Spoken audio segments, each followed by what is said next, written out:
you motherfuckers. It's what you know about me. People got me.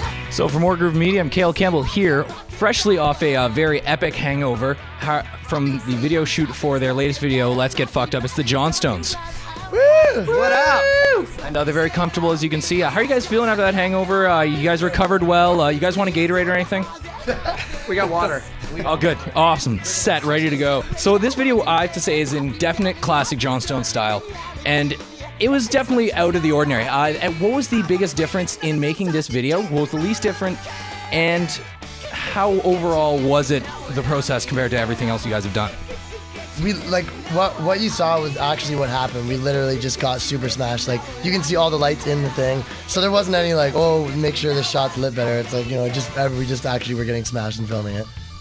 I don't think we've ever done that before. Like, we've been a little bit drunk when playing it, like making a music video, but this time we were actually just smashed. Well, the intro is this guy puking, so of course it's pretty epic out there. Yeah, we basically made a video where we had some money to do a music video, and we just like hired like all our friends, like we know a lot of, you know, film guys. We hired all our friends to, you know, be the grips and everything, and then we just had some older guys that were friends that tour with us, and we just got fucking like super smashed. Yes, one of the older guys that tours with you, Garebones, apparently had quite an epic injury during the shooting of this. Some broken ribs, I read. Yeah, he broke his. One of the guys like fell over because he was so drunk, and then like. Well, before you describe it, what I want you guys to do here is act it out for me. I want to see a full visual a recreation of Garebones' epic injury. You can narrate. Okay, so I'm the camera guy, and I'm like, all right, now you suck him off, and I'm the camera guy trying to get everyone to suck each other off. Okay. Gary's on the ground. Then Ricky did that Hulk Hogan. you don't have to do the Hulk Hogan first.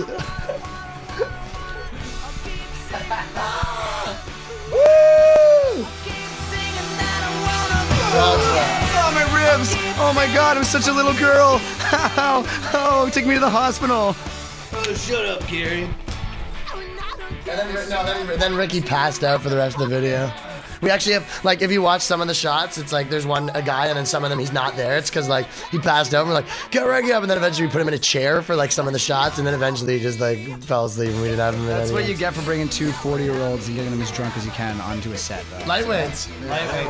So Let's Get Fucked Up is the first track to be released off your new album. What can you guys tell us about this? We released What's Your Problem, Man, also about a month or so ago. So there were two videos, like literally both those videos were just for the internet. Like, in the meantime, while we're figuring out what we're gonna do with our album and we're gonna release it, we're recording. We got a lot more, so we wanted to keep putting shit out there because that's what we're always doing. So. I mean, it's got like all the blogs and websites have picked it up, so it's doing really good virally. It got a lot of plays on YouTube. Much music with a video called Let's Get Fucked Up. So the video premiere for this, as you guys said, was on your Fat Brethren's channel, and you guys still managed to update that very, very regular. You got your crazy stunts that you guys are normally doing, be it you walking around with your elongated microphone that's possibly suggestive, and there's another skit that I saw where you guys did the modern art exhibit where you were in your underwear on the ground getting paint thrown on you, which it's just right out there stuff. Caesar salad dressing, not paint. Caesar salad dressing. Tastier. YouTube.com/FatBrethrens for all the heat. And we'll do a plug right there. If you don't know, we're a partner now, so I mean, basically we all work for Google. Yeah, they make money off it. Ka-chang. More Gruv getting there soon. Selfish plug. So, yes, what is the next step, though, after all this stuff? What is the next step for the Fat Brethren's web series and web channel? We have to spend our $1 million. We have to figure out how to spend all our millions of dollars that we're making from YouTube. We have to spend the money. That's the hard part. We have to figure out what we're spending the money. Me and Jerick are actually doing, like, we have these like rap guy characters that we're gonna be doing like a 5-part web series in like Los Angeles, and that's gonna be on the series. And then in our last interview, we actually had we talked about Renee's solo rap career. Is that character gonna play some random appearances? He's not invited. We tried boosting Renee's rap career. He's just too lazy. Yeah, that's the thing. He just doesn't really want to do anything. Yeah, we know. We got a whole bunch of shit coming out. I've been filming every day on this tour. I mean, I'm doing some stuff with Mac from Mean Tangerine, and yeah, we got a whole bunch of stuff coming out. So don't worry about that. Just make sure you subscribe. Don't want to miss it. So watch it where the Huskies go. Don't you eat that yellow Frank Zappa line right there. So on to this tour. The past 8 days have been taken up by the Yellow Snow Tour with some awesome bands. You guys got Street Pharmacy, Rebel Emergency, and of course Mean Tangerine.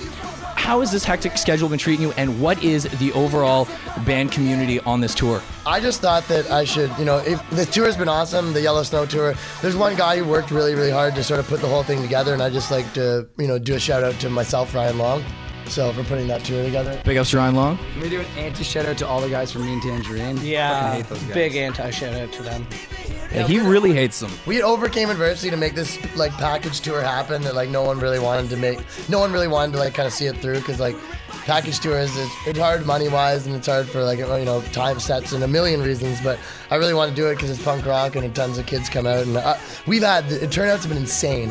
We've done like 250 to 400 every night, and Pretty much sold out every single venue. yeah, no, not like we've had like there's been like 8 shows, and like 5 of them have been like 300. Then there's only been 2 like there was a couple that were a little light, like 100, 150, but like for the most part they've been crazy.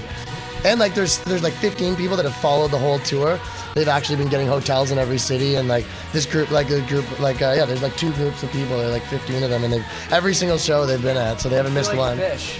Try to think of a term here for Deadheads, but for Johnstone style.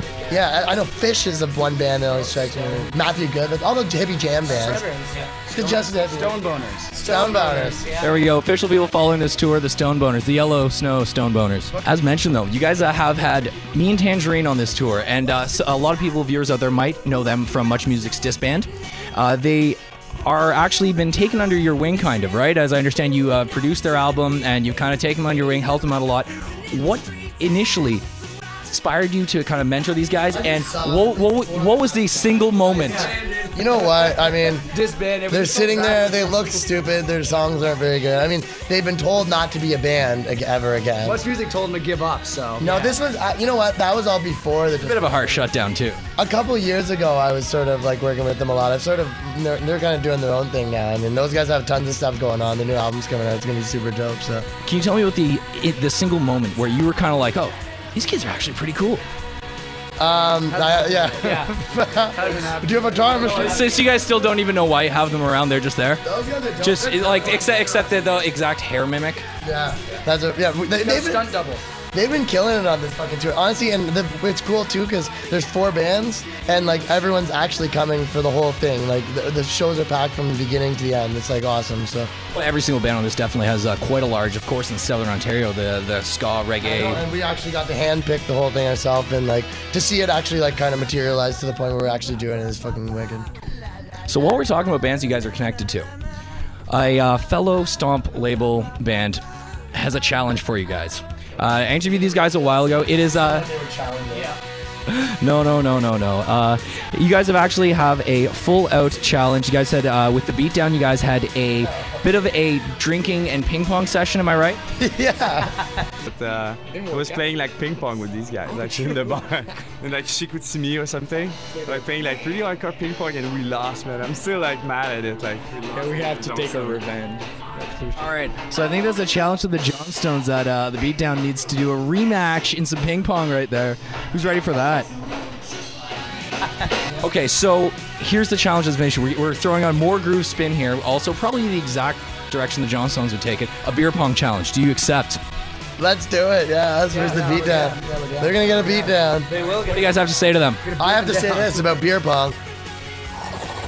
Oh wait, hold on. It's like this. Like, No, that's. was fucking OG Kush. So that's what I have to say about that. All right. And do you guys have any other bands you would like to challenge? And what would you like to challenge them at? If you can find Kings of Leon, I would challenge them to a sing-off. That is heavy shit right there. Or challenge Motley Crue to a bone off. Yeah. You can rally up them too. Yeah, that'd be awesome. I will use everything in my power to get Motley Crue to have you guys for a bone off. That would be disturbing and awesome. Pick a band and be like, we challenge them who can get naked in the most public place, but then like we just won't go. And they'll be like, yo, we're the best. They're all like naked in the library. Everyone gets arrested and we just go home. Like, you guys are the champions. So, Stomp Records has released 3 of your previous albums, this one being your 4th. How do you guys get along with everyone from that label? And where do you see the relationship between the Johnstones and Stomp Records going in the future? Well, we're hanging out with them tomorrow. We're playing in Montreal tomorrow at the Underworld, which is going to be fucking probably one of the best shows on the tour. And Well, we're gonna hang out with those guys tomorrow, so we'll see. I mean, the biggest thing, we're talking to a bunch of U.S. counterparts, trying to kind of figure out where it's gonna go, like worldwide and everything, and then I think Canada's the easy part for us, right? As far as releasing our new album, Canada's like kind of the easy part to do. So we want to make sure the other parts are Comfortable ground. You guys already have the territory here, so. Yeah, I mean, there's a lot of people who would, kind of release it if it came down to it, I think. But we want to make sure that we kind of have like the right infrastructure worldwide for this album, especially. Of course. So also looking into the future, if the Johnstones could play any celebrity birthday party, whose would it be and what theme would that party be? The YouTube celebrity, the Leave Britney Alone guy. Yeah. And it would be Britney theme. And it would be Britney theme. Or Grape Lady. It would have to be a YouTube celebrity for sure. It would be Grape Lady and the theme would be wine. Do you know that Grape Lady? No, I don't know Grape Lady, but I honestly think... She's like squishing the grapes, and then they're having a competition, she's on the news, and then she stops, and then she starts again. It's like she falls over, and she goes, oh, stop, stop, oh. And then they switch back to like the newsroom, and they're like, oh, wow. But we're gonna go to commercial. I thought it was the one, yeah, because on instant thought I thought it was the one where the lady's stomping wine. The news reporter, she falls out of the bucket and it's humorous. Yeah. That one? Okay. Okay. I know. I heard competition for some reason, so I thought there is a bunch of people doing it. Okay, yeah, okay. We're on the same page. So finally here, guys, paint a picture in words of the Johnstones in 10 words or less. Sleeping with Jarek's mom. Then we need one for Jarek. For the rest, that's the rest of us would be sleeping with Jarek's mom. That'd be a good one. And then I guess for you, Jarek is watching.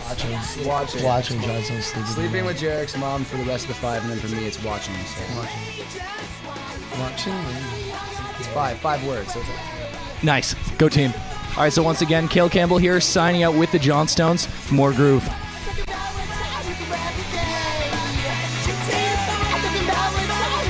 Today.